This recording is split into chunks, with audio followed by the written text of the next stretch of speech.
1947 চনৰ 15 আগষ্ট তাৰিখে ভাৰতবৰ্ষ ইংৰাজৰ শাসনৰ পৰা স্বাধীন হৈছিল। কিন্তু এই ভাৰতবৰ্ষক স্বাধীন কৰাৰ বাবে প্ৰায় 1000 জনতকৈও অধিক স্বাধীনতা সংগ্ৰামীয়ে নিজৰ প্ৰাণ আহুতি দিবলগীয়া হৈছিল। দেশৰ বাবে প্ৰাণ আহুতি দিয়া এই শ্বহীদসকলৰ ভিতৰত কনকলতা বৰুৱা আছিল অন্যতম আগৰণুৱা শ্বহীদ। তেওঁ কেৱল 18 বছৰ বয়সতে দেশক স্বাধীন কৰাৰ লক্ষ্যৰে 1942 চনৰ 20 ছেপ্টেম্বৰ তাৰিখে নিজৰ প্ৰাণ আহুতি দিছিল। শ্বহীদ কনকলতাৰ মনত সৰুৰে পৰাই দেশপ্ৰেমৰ ভাৱ জাগি উঠিছিল। সেই সময়ত জ্যোতিপ্ৰসাদ আগৰৱালাই বহুতো দেশপ্ৰেমমূলক গীত ৰচনা কৰিছিল। তেওঁৰ গীত আৰু সুৰে প্ৰতিজন অসমীয়াৰ মন দেশপ্ৰেমেৰে ভৰাই তুলিছিল।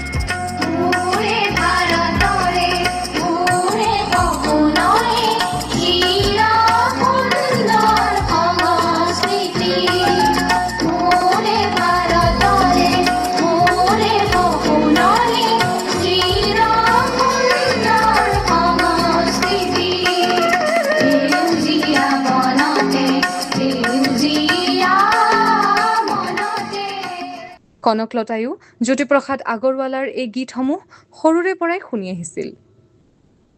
তেতিয়া সময় আছিল 1930 চন। সমগ্ৰ দেশতে মহাত্মা গান্ধীৰ নেতৃত্বত আইন অমান্য আন্দোলন তীব্ৰভাৱে গঢ়ি উঠিছিল। অসমতো এই আন্দোলনে তীব্ৰ জোৱাৰৰ সৃষ্টি কৰিছিল।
জ্যোতিপ্ৰসাদ দা, ইংৰাজ চৰকাৰে আন্দোলন দমন কৰিবলৈ কঠোৰ ব্যৱস্থা লৈছে।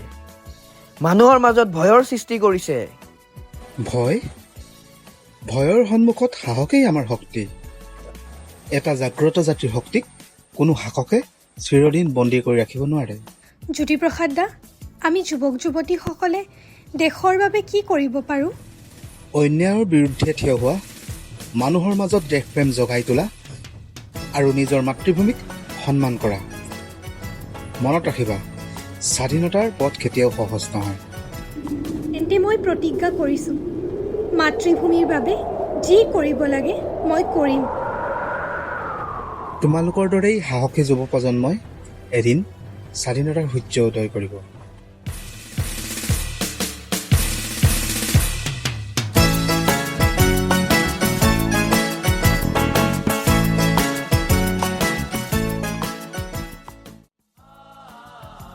তেতিয়া সময় আছিল 1930 চন।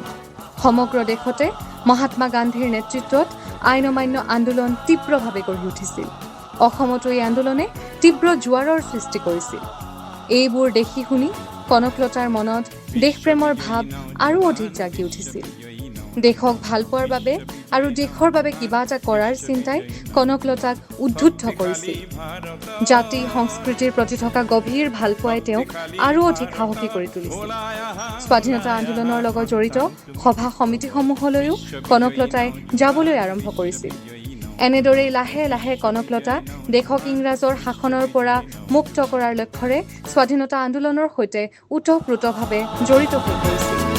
বিশ্ববিজয়ী নৌজোৱান, বিশ্ববিজয়ী নৌজোৱান, বিশ্ববিজয়ী নৌজোৱান, বিশ্ববিজয়ী নৌজোৱান, শক্তিশালী ভাৰতৰ। 1942 চন ভাৰতৰ ইতিহাসৰ পাতত সোণালী আখৰেৰে লিখা এটা বছৰ। 1942 চনৰ 8 আগষ্টত মুম্বাইত অল ইণ্ডিয়া কংগ্ৰেছ কমিটিৰ এখন অধিৱেশন অনুষ্ঠিত হৈছিল। এই অধিৱেশনতেই কৰিম কিম্বা মৰিম ধ্বনিৰে ভাৰত ত্যাগ আন্দোলনৰ সূচনা কৰা হৈছিল। ইয়াৰ পিছদিনা অৰ্থাৎ 9 আগষ্টত মহাত্মা গান্ধীকে ধৰি বহুতো প্ৰখ্যাত কংগ্ৰেছী নেতাক ইংৰাজ চৰকাৰে গ্ৰেপ্তাৰ কৰিছিল। সমগ্ৰ দেশৰ লগতে অসমতো স্বাধীনতা আন্দোলনৰ তীব্ৰ জোৱাৰ উঠিছিল। জাতি ধৰ্ম নিৰ্বিশেষে সকলো লোক একেলগ হৈ ইংৰাজৰ বিৰুদ্ধে থিয় দিছিল। ইংৰাজ চৰকাৰেও আন্দোলনৰ লগত জড়িত নেতা আৰু অংশগ্ৰহণকাৰীসকলক গ্ৰেপ্তাৰ কৰিছিল। ফলত সমগ্ৰ দেশতে এক বৃহৎ আন্দোলনৰ সৃষ্টি হৈছিল। অসমতো আন্দোলনৰ লগত জড়িত মূল নেতাসকলক গ্ৰেপ্তাৰ কৰা হৈছিল। পিছত সাধাৰণ ৰাইজে একোজন নতুন নেতাৰ অধীনত আন্দোলন চলাই নিয়াৰ দায়িত্ব গ্ৰহণ কৰিছিল। সেই সময়ত তেজপুৰত আন্দোলন চলাই নিয়াৰ দায়িত্ব লৈছিল ৰূপকোঁৱৰ জ্যোতিপ্ৰসাদ আগৰৱালাই। জিলাখনৰ হাজাৰ হাজাৰ মানুহে সেই আন্দোলনত যোগদান কৰিছিল। সেই সময়ত কাছাৰী ঘৰ আৰু গাঁও অঞ্চলত থকা আৰক্ষী থানাসমূহ ব্ৰিটিছ শাসনৰ কেন্দ্ৰস্বৰূপ আছিল। সেয়েহে তেজপুৰত জ্যোতিপ্ৰসাদ আগৰৱালাৰ নেতৃত্বত কাছাৰী ঘৰ আৰু থানাসমূহত ভাৰতৰ জাতীয় পতাকা উত্তোলন কৰাৰ সিদ্ধান্ত গ্ৰহণ কৰা হৈছিল। এই কামৰ বাবে স্বেচ্ছাসেৱক বাহিনী গঠন কৰা হৈছিল। এই বাহিনীৰ পৰাই কৰিম বা মৰিম মন্ত্ৰৰে দীক্ষিত মৃত্যু বাহিনী গঠন কৰা হৈছিল।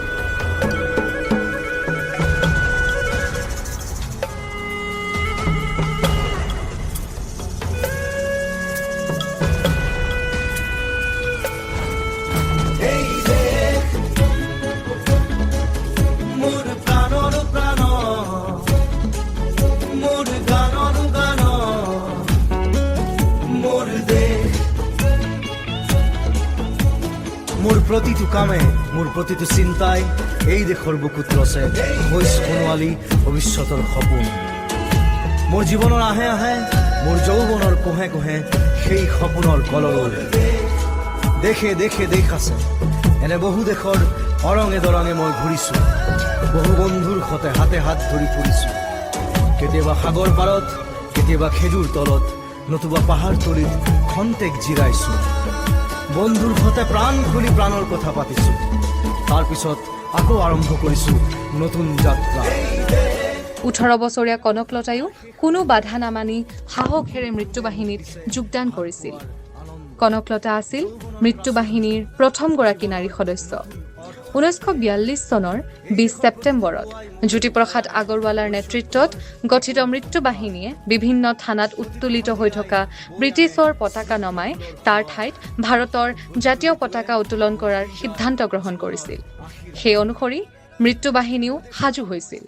দেশজুৰি ভাৰত ত্যাগ আন্দোলনৰ আহ্বান বিয়পি পৰিছে। মানুহে ইংৰাজ শাসনৰ বিৰুদ্ধে প্ৰতিবাদ কৰিব ওলাই আহিছে। গহপুৰতো আমি শোভাযাত্ৰা উলিয়াম, থানাতো জাতীয় পতাকা উত্তোলন কৰিম। কিন্তু মনত ৰাখিবা, আগত বিপদ আছে। ইংৰাজ চৰকাৰে আমাক বাধা দিবলৈ চেষ্টা কৰিব। আমি সত্যৰ পথত আছোঁ। ভয় কৰি থমকি থাকিলে স্বাধীনতা কেতিয়াও নাহিব। কনকলতা, তুমি আমাৰ সৈতে আগবাঢ়িবলৈ সঁচাই সাজুনে?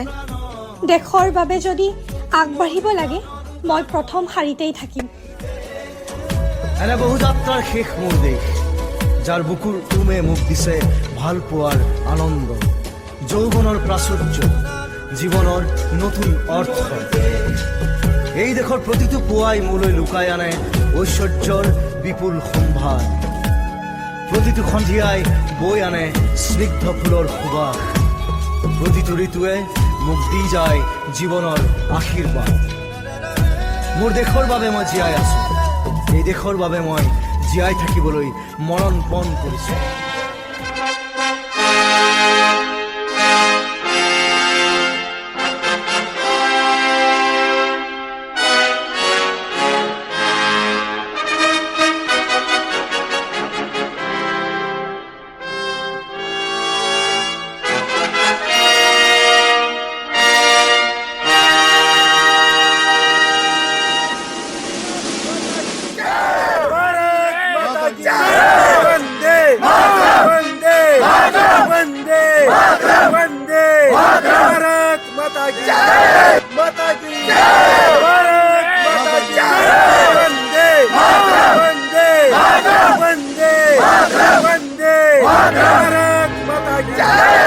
Stop right there. एक कदम भी आगे मत बढ़ाओ। চৰকাৰী নিৰ্দেশ এই শোভাযাত্ৰা ইয়াতে ষ্টপ কৰা পতাকা লৈ থানাৰ ফালে আগবাঢ়িবলৈ তোমালোকক কোনো পাৰ্মিশ্যন দিয়া নাই আমি কোনো অন্যায় কৰিবলৈ অহা নাই আমি আমাৰ দেশৰ পতাকা উত্তোলন কৰিবলৈহে আহিছোঁ You guys are disobeying the order given by the British government এতিয়াই পিছলৈ ঘূৰি যোৱা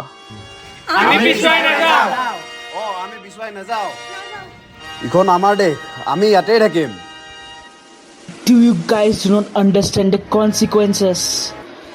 চৰকাৰী আদেশৰ অমান্য কৰাৰ ইমান সাহস ক'ৰ পৰা পালা তোমালোকে পৰিণাম যিয়েই নহওক মাতৃভূমিৰ অধিকাৰৰ পৰা আমি পিছু হুকিমনে তুমি এতিয়াও এগৰাকী কিশোৰী পলিটিক্স বুজিব পৰা তোমাৰ বয়স হোৱা নাই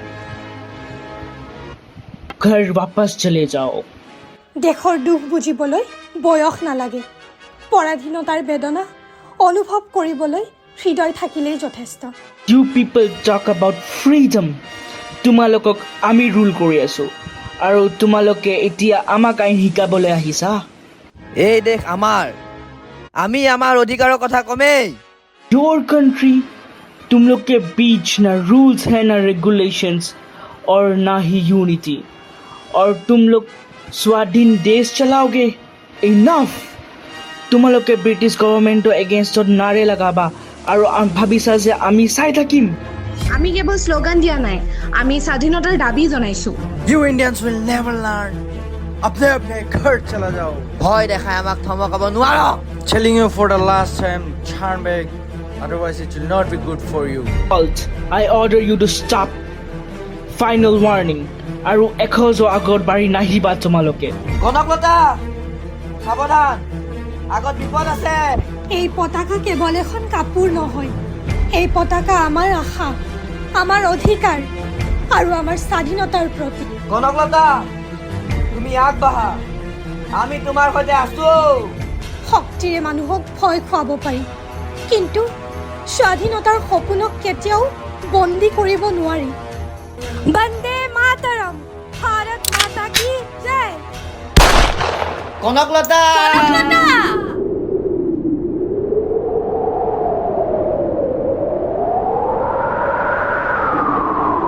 বন্দে মাতৰম শহীদ প্ৰণাম তোমাৰ শহীদ প্ৰণাম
কনকলতা নাই কিন্তু তেওঁ আদৰ্শ আজিও আমাৰ মাজত জীয়াই আছে তেওঁ আমাক শিকাই গ'ল দেশৰ বাবে ভয়ক জয় কৰিব লাগে এনে বীৰ সন্তানৰ ত্যাগ কেতিয়াও বিফলে নাযায় তেওঁলোকৰ সাহসে এটা জাতিৰ আত্মাক জগাই তোলে তেওঁ যি পতাকা বুকুত লৈ আগবাঢ়িছিল সেই পতাকা আজি স্বাধীন ভাৰতৰ আকাশত গৌৰৱেৰে উৰি আছে কনকলতা বৰুৱা কেৱল এগৰাকী স্বাধীন সংগ্ৰামীয়ে নহয় তেওঁ অসমৰ সাহস, আত্মত্যাগ আৰু দেশপ্ৰেমৰ এক উজ্জ্বল প্ৰতীক।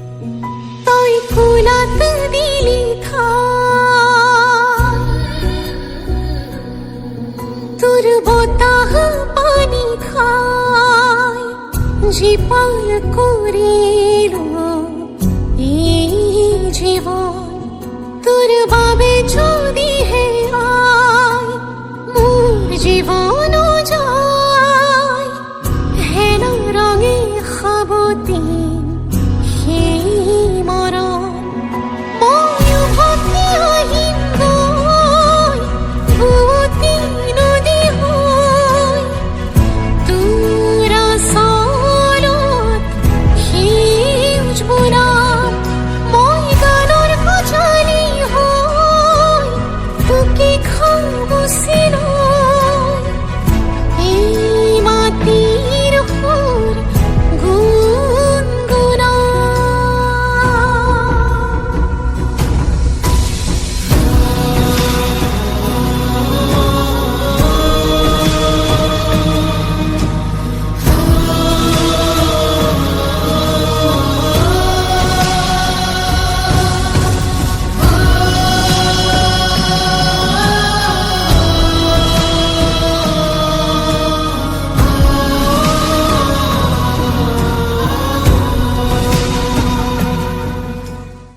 जनगण मन अधिनायक जय हे भारत भाग्य विधाता पंजाब सिंध गुजरात मराठा द्राविड उत्कल बंगा विंध्य हिमाचल यमुना गंगा उच्चल जलधि तरंगा तव शुभ नामे जागे तव शुभ आशीष मांगे गाहे तव जय गाथा जन गण मंगलदायक जय हे भारत भाग्य विधाता जय हे जय हे जय हे जय जय जय जय हे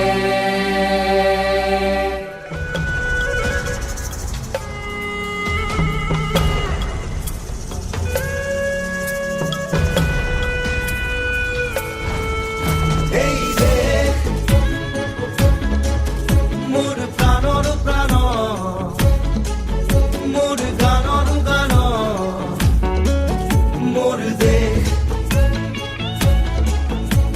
মোৰ প্ৰতিটো কামে মোৰ প্ৰতিটো চিন্তাই এই দেশৰ বুকুত ৰচে হৈ সোণোৱালী ভৱিষ্যতৰ সপোন মোৰ জীৱনৰ আহে আহে মোৰ যৌৱনৰ কোহে কোহে সেই সপোনৰ কলৰৱ দেশে দেশে দেশ আছে এনে বহু দেশৰ অৰঙে দৰঙে মই ঘূৰিছোঁ বহু বন্ধুৰ সতে হাতে হাত ধৰি ফুৰিছোঁ কেতিয়াবা সাগৰ পাৰত কেতিয়াবা খেজুৰ তলত নতুবা পাহাৰ তলিত খন্তেক জিৰাইছোঁ বন্ধুৰ সতে প্ৰাণ খুলি প্ৰাণৰ কথা পাতিছোঁ তাৰপিছত আকৌ আৰম্ভ কৰিছোঁ নতুন যাত্ৰা এনে বহু যাত্ৰাৰ শেষ মোৰ দেশ যাৰ বুকুৰ উমে মোক দিছে ভাল পোৱাৰ আনন্দ যৌৱনৰ প্ৰাচুৰ্য জীৱনৰ নতুন অৰ্থ এই দেশৰ প্ৰতিটো পুৱাই মোলৈ লুকাই আনে ঐশ্বৰ্যৰ বিপুল সম্ভাৰ প্ৰতিটো সন্ধিয়াই বৈ আনে স্নিগ্ধ ফুলৰ সুবাস প্ৰতিটো ঋতুৱে মোক দি যায় জীৱনৰ আশীৰ্বাদ মোৰ দেশৰ বাবে মই জীয়াই আছো এই দেশৰ বাবে মই জীয়াই থাকিবলৈ মৰণ পণ কৰিছোঁ